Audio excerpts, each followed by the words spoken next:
वाणी को 4 पंक्ति पढ़ के बैठ जाओ दादा, 4 पंक्ति बैठ जाओ दादा, 4 पंक्ति पढ़कर अपनी वाणी को विराम देंगे। हर रंग को खुद में समेट कर जो बेखौफ खड़ा है, जाति और धर्म के दायरे से जो आगे बढ़ा है, नैतिक निष्पक्ष समावेशी संविधान ही है वो जो 75 वर्षों बाद भी सहज खड़ा है। धन्यवाद। जय हिंद, जय बिहार। जीत कर आए हुए महिला युवा सांसद को संविधान के चर्चे पर बोलने का मौका देने के लिए हम हमारे राष्ट्रीय अध्यक्ष श्री चिराग पासवान जी के आभारी हैं। सोशियोलॉजी की छात्रा रहे हैं, कॉलेज में सोशियोलॉजी को संविधान को एकेडमिकली और थ्योरेटिकली पढ़ने का मौका मिला है, पर 24 जून को जब इस सदन में हमने शपथ ली थी तो संविधान को अपना प्रेरणा मान करके, प्रेरणा स्रोत उससे प्रेरणा ले करके अपने कार्यों में भी संविधान को ढालने का मौका मिला है। महात्मा गांधी जी ने भारत के संविधान के विषय में 1931 में कहा था, I shall strive for a constitution which will release India from thraldom and patronage.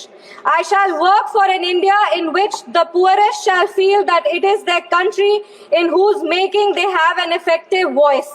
An India in which there is no high class or low class of people. An India in which all communities shall live in perfect harmony. This is the India of my dreams for which I shall struggle. इस सदन में जब हम शपथ लिए थे, संविधान की शपथ लिए थे और सत्य निष्ठा से प्रतिज्ञान किए थे कि भारत की प्रभुता और अखंडता को अक्षुण्ण रखेंगे और कर्तव्यों का श्रद्धा पूर्वक निर्वहन करेंगे, पर हमारे विपक्ष के लोग हैं जो विदेशी तंत्रों से हाथ मिला करके बार बार भारत की प्रभुता और अखंडता पर चोट करते हैं। एक तरफ जहां मोदी जी की कार्यकाल में एफडीआई बढ़ा है, जो फॉरेन डायरेक्ट इन्वेस्टमेंट है, वहीं पे इतने ही वर्षों में कांग्रेस का एसडीआई जरूर बढ़ गया। अब एस उसमें क्या है, उसका नाम लेंगे तो हल्ला हंगामा हो जाएगा, इसीलिए आप लोग खुद ही समझ जाइएगा। ये वही बात हो गया, हिंदी का एक मुहावरा है, मुंह में राम बगल में छुरी, पर ये भी विपक्ष पे सही नहीं बैठता है, क्योंकि विपक्ष तो प्रभु श्री राम का नाम ही नहीं ले सकते, पर छुरी लेकर के बार बार संविधान की हत्या जरूर करने का कोशिश करते हैं। इसीलिए हम लोग कहते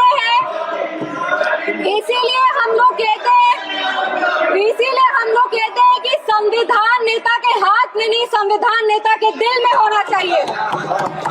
एक उदाहरण देते हैं, 2008 में इसी सदन में ट्रस्ट वोट के लिए कैश फॉर वोट स्कैम किया गया था और लोकतंत्र का गला घोटने का कोशिश किया गया था।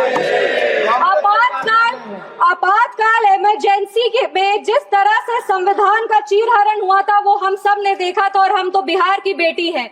बिहार के एक पुत्र थे जयप्रकाश नारायण जी, जिन्होंने इसी दिल्ली में रामलीला मैदान में राष्ट्रकवि रामधारी सिंह दिनकर की एक कविता पढ़ी थी, सिंहासन खाली करो कि जनता आती है। उसने कांग्रेस की जड़ों को हिला दिया था और भारत में एक नई क्रांति का आह्वान किया था।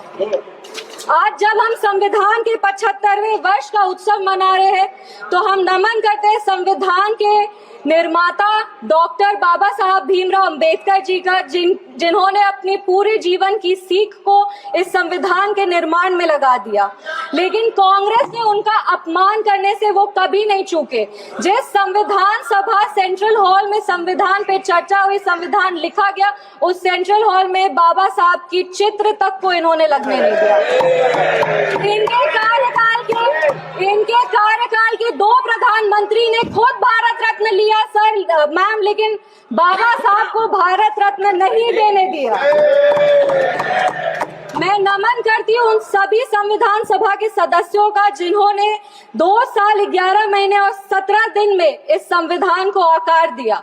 बिहार के इस देश के पहले राष्ट्रपति और संविधान सभा के अध्यक्ष डॉक्टर राजेंद्र प्रसाद जी का और संविधान सभा के सबसे पहले अध्यक्ष सच्चिदानंद सिन्हा जी का, जिन्होंने मिल करके इस संविधान के निर्माण में अपनी पूरी जीवन लगा दी।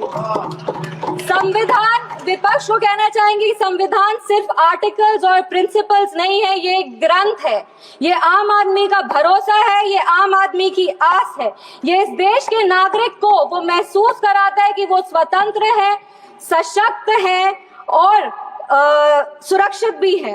इस संविधान की ताकत ही है कि आज इस 25 साल की युवा महिला सांसद इस सदन में महिलाओं की आवाज बनी है। ये संविधान की ताकत है कि इस देश के सबसे उच्च पद पर एक आदिवासी समुदाय की महिला विराजमान है। ये संविधान की ताकत है कि हमारे प्रधानमंत्री एक गरीब परिवार के सदस्य हैं, और इस संविधान की ही ताकत है कि जननायक कर्पूरी ठाकुर जैसे व्यक्ति जो एक पिछड़े वर्ग से आते थे, वो बिहार प्रदेश जैसे राज्य के मुख्यमंत्री बने। पर अब जब बिहार की बात कर रहे हैं तो हम जरूर इस सदन के संज्ञान में लाएंगे कि विपक्ष दल का एक शासन आया था जब बिहार में जंगल राज आ गया था। उस जंगल राज में हर वो कार्य हुआ, उस जंगल राज में हर वो कार्य हुआ जो संविधान का उल्लंघन था, संविधान के निर्माताओं के विचारों का उल्लंघन था। बिहार उस समय दंगों और अपहरण का गढ़ बन गया था। हम आभार व्यक्त करेंगे हमारे यशस्वी प्रधानमंत्री श्री नरेंद्र मोदी जी का, हमारे माननीय मुख्यमंत्री श्री नीतीश कुमार जी का, और हमारे पार्टी के राष्ट्रीय अध्यक्ष श्री चिराग पासवान जी का, जिनके अथक प्रयासों की वजह से आज संविधान के उसूल बिहार में कायम है।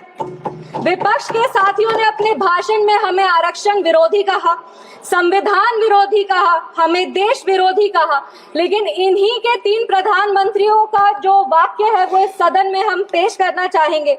सबसे पहले जवाहरलाल नेहरू जी ने 1961 में लिखा था, I do not like reservation in any form, especially reservation in jobs. I am against any such step that promotes inefficiency and takes us towards mediocrity.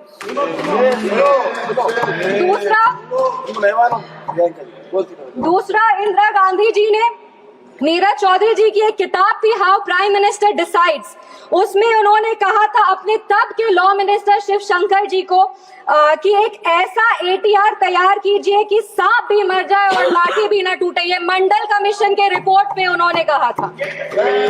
तीसरी राजीव गांधी जी ने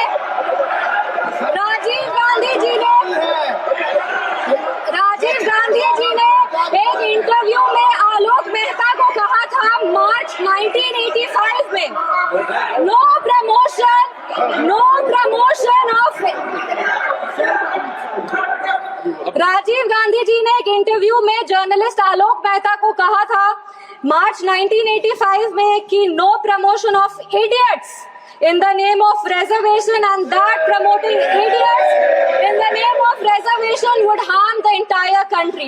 ये इनके 3 प्रधानमंत्री थे और देश 37 साल इनके प्रतिनिधित्व में था, और इन्हें लगता था कि आरक्षण से इस देश में 2nd ग्रेड सिटीजन आते हैं। कांग्रेस को माफी मांगनी चाहिए इस पर। आप बात करते हैं सेक्युलरिज्म की, तो एक आंकड़ा भी पेश करेंगे। जवाहरलाल नेहरू जी के कार्यकाल में 16 राज्यों में 243 सांप्रदायिक दंगे हुए। इंदिरा गांधी जी की कार्यकाल में 15 राज्यों में 337 सांप्रदायिक दंगे हुए, और राजीव गांधी जी के कार्यकाल में 16 राज्यों में 291 सांप्रदायिक दंगे हुए। ये कैसा सेक्युलरिज्म का परिभाषा है, हमें तो समझ नहीं आता। एक और बात कहेंगे, कहानी सुनाएंगे। 1984 में जब सिख रायट हो रहा था, 1984 में जब सिख रायट हो रहा था, तो एक सिख समुदाय के व्यक्ति एक दलित नेता के घर में रक्षा पाने के लिए गए थे, एक पनाह मांगने गए थे। उस दलित नेता के घर को जला दिया गया था। वो दलित नेता कोई और नहीं, हमारे पार्टी के संस्थापक श्रद्धेय रामविलास पासवान जी थे, जिनके घर को 1984 में जला दिया गया था।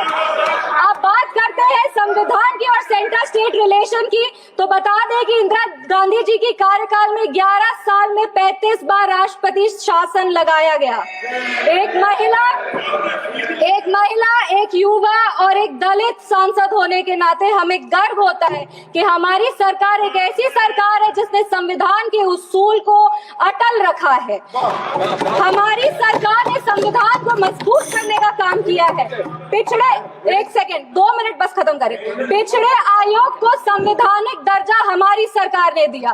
पिछड़े वर्ग से आर्थिक रूप से कमजोर जो व्यक्ति आते हैं उनको आरक्षण हमारी सरकार ने दिया। इनके पास महिला प्रधानमंत्री थी, पर हमारे प्रधानमंत्री ने नारी शक्ति वंदन अधिनियम ला करके 33% आरक्षण दे करके महिलाओं के आवाज को अगर मजबूत मजबूती किसी ने दी है तो वो हमारे यशस्वी प्रधानमंत्री श्री नरेंद्र मोदी जी। एक मिनट, एनडीए की सरकार ने बिहार में हमारे प्रधानमंत्री, हमारे माननीय मुख्यमंत्री श्री नीतीश कुमार जी और हमारे पार्टी के राष्ट्रीय अध्यक्ष श्री चिराग पासवान जी के नेतृत्व में संविधान के सभी प्रावधानों को मजबूती से वापस लाए हैं और यही प्रयास करते हैं कि संविधान को अपना प्रेरणा मानकर योजनाएं बनाए जो हर वो नागरिक तक पहुंचे जो जरूरतमंद है। अंत में अपने वाणी को 4 पंक्ति पढ़ के बैठ जाओ दादा, 4 पंक्ति बैठ जाओ दादा, 4 पंक्ति पढ़कर अपनी वाणी को विराम देंगे। हर रंग को खुद में समेट कर जो बेखौफ खड़ा है, जाति और धर्म के दायरे से जो आगे बढ़ा है, नैतिक, निष्पक्ष, समावेशी संविधान ही है वो जो 75 वर्षों बाद भी सहज खड़ा है। धन्यवाद।